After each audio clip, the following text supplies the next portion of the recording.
हमारे समाज में एक देवर और भाभी का रिश्ता इतना पवित्र रिश्ता होता है कि अगर भाभी घर में होती है तो छोटे देवर होते हैं तो उसे एक माँ की तरह मानते हैं, और भाभी भी अपने देवर को एक बेटे की तरह मानती है।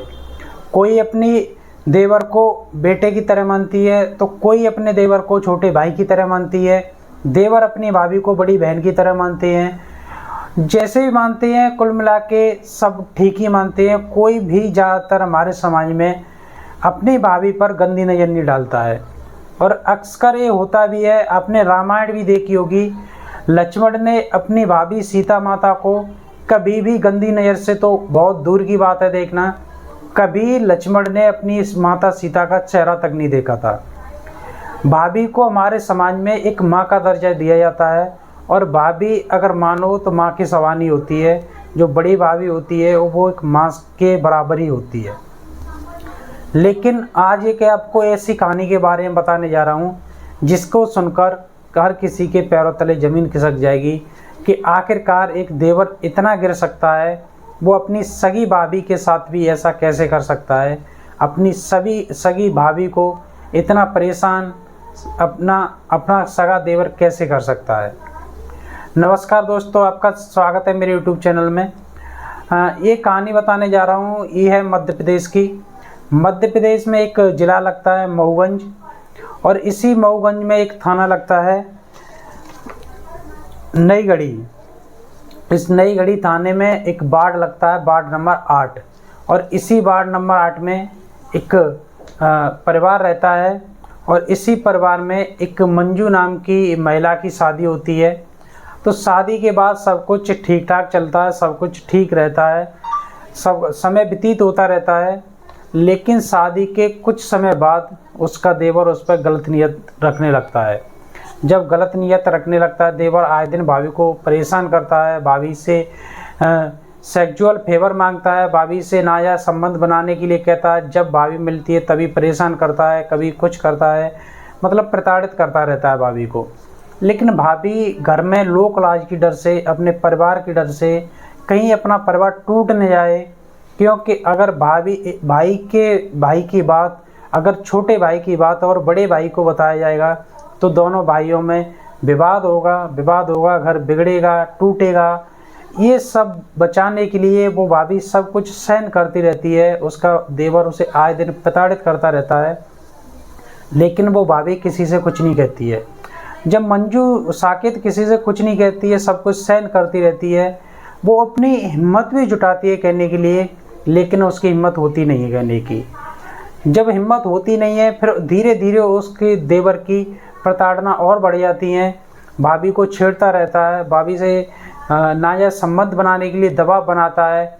जब भाभी इन चीज़ों से तंग आ जाती है, मंजू इस चीज़ों से तंग आ जाती है, तो वो अपने देवर से कहती है कि आप मेरे साथ ऐसी हरकतें ना करें, अगर ऐसी हरकतें करोगे तो मैं आपके भाई को बता दूंगी। जब ये बात वो देवर सुनता है, अंकुश, तो अंकुश कहता है जिसको बताना है बता दो, लेकिन मुझे जो करना है वो मैं करूँगा। जब मंजू सोचती है कि आखिरकार अब तो ये रुकने वाला नहीं है, तो मंजू सोचती है कि भाई ये बात मैं अपने पति को बता दूं। लेकिन पति को बताने से पहले मंजू सोचती है कि आखिरकार ये बात मैं अपने पति को बताऊंगी तो पति क्या सोचेंगे, क्या करेंगे, कहीं गलत निर्णय न ले लें, कहीं पति खुद ही अपनी जान को जोखिम में डाल दें, खुद ही कोई ऐसा कदम न उठा लें जिससे मेरे पति को हानि हो। तो मंजू फिर फैसला करती है कि अगर जो कुछ करना है तो मुझे ही करना है। फिर 2-4 दिन ऐसे व्यतीत होते रहते हैं। फिर एक दिन उसका मंजू का देवर अंकुश मंजू को अकेला पा के घर में उससे शारीरिक संबंध बनाने की कोशिश करता है। जब मंजू इसका विरोध करती है तो वो उसके साथ मारपीट करता है, और मारपीट करने के बाद अपने खेत पे चला जाता है। घर के सब लोग खेत पे ही होते हैं, क्योंकि अभी गेहूं की कटाई चल रही है, तो खेत पे थ्रेसर चल रहा था, तो घर के सारे लोग खेत पे ही थे। और इसी का फ़ायदा उठाकर अंकुश मंजू के साथ छेड़छाड़ करता है, उसके साथ नाजायज़ संबंध बनाने की कोशिश कर रहा था, और मंजू ने इसका विरोध किया तो मंजू के साथ मारपीट करके चला जाता है। जब मंजू के साथ मारपीट करके चला जाता है तो मंजू इस चीज़ से बहुत आहत हो जाती है, और मंजू अपनी जीवन लीला समाप्त करने का निर्णय ले लेती है। जब जीवन लीला समाप्त करने का निर्णय लेती है तो मंजू अपने घर के कमरे में फांसी का फंदा लगा के अपनी आत्महत्या कर लेती है। और जब आत्महत्या कर लेती है, घर पे कोई होता नहीं, सब लोग खेत पर थ्रेसर चल रहा तो वहाँ थे। थोड़ी देर बाद मंजू का देवर अंकुश और उसका भतीजा घर पे आता है। जब भतीजा और अंकुश दोनों घर पे आते हैं तो देखते हैं कि मंजू कमरे में फांसी के फंदे पर टंगी हुई है। जब फांसी के फंदे पर मंजू को जैसे ही टंगी हुई देखते हैं तो सब वो दोनों लोग घबरा जाते हैं और घबरा के आन फान में घर वालों को सूचना दी जाती है। और घर वालों को सूचना देने के बाद फिर पुलिस को इन्फॉर्म किया जाता है। जैसे ही पुलिस आती है तो उस मंजू की डेड बॉडी को उतारती है और वहाँ पर मोर्चरी में पोस्टमार्टम के लिए भेज देती है।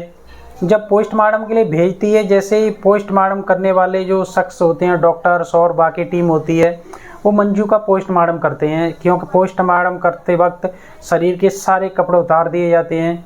लेकिन जैसे ही सारे कपड़े उतार दिए जाते हैं तो पोस्टमार्टम जो कर रहे होते हैं वो देख के दंग रह जाती हैं। दरअसल कोई महिला ऐसा भी कर सकती है। दरअसल मंजू ने अपनी जांघों पर सुसाइड नोट लिख रखा था। उसमें लिखा था, अपने पति के लिए उसने लिखा था कि जब से मेरी मम्मी की मृत्यु हुई है तब से मैं आपको अपना मम्मी पापा मानती हूँ। आपसे मैं बहुत ही ज़्यादा प्यार करती हूँ और आप भी मुझसे बहुत ज़्यादा प्यार करते हैं। मैं आपके बिना रह नहीं सकती हूँ और आप भी शायद मेरे बगैर रह नहीं पाओगे। लेकिन आपके भाई अंकुश की मैं पर गंदी नज़र से परेशान होके ये कदम उठाने जा रही हूँ। आपका भाई अंकुश हमेशा मुझे गंदी नज़र से देखता है। ये बहुत गंदा इंसान है। मैं जा रही हूँ लेकिन आप इसे मत छोड़ना। और ये जब सुसाइड नोट वो पोस्टमार्टम वाले देखते हैं तो पुलिस को बताते हैं और घर वालों को बताते हैं। फिर महिला का भाई गोविंद सास, ससुर और अंकुश तीनों के नाम में एफआईआर करता है। एफआईआर करने के बाद पुलिस इन्वेस्टिगेशन कर रही होती है। इन्वेस्टिगेशन के बाद जो भी कार्रवाई होगी तो वो की जाएगी।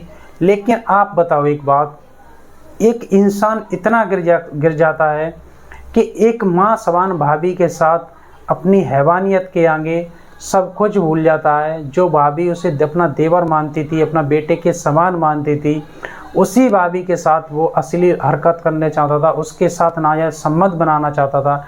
ऐसे देवर को तो समाज में रहने का कोई अधिकार नहीं है। ऐसे नीच लोगों के लिए अगर जगह है तो वो जगह है सिर्फ जेल। अगर आप लोगों को मेरी वीडियो अच्छी लगी हो तो वीडियो को लाइक करना, चैनल पर नए हो तो चैनल को सब्सक्राइब करके बेल आइकन को ज़रूर दबाना। धन्यवाद।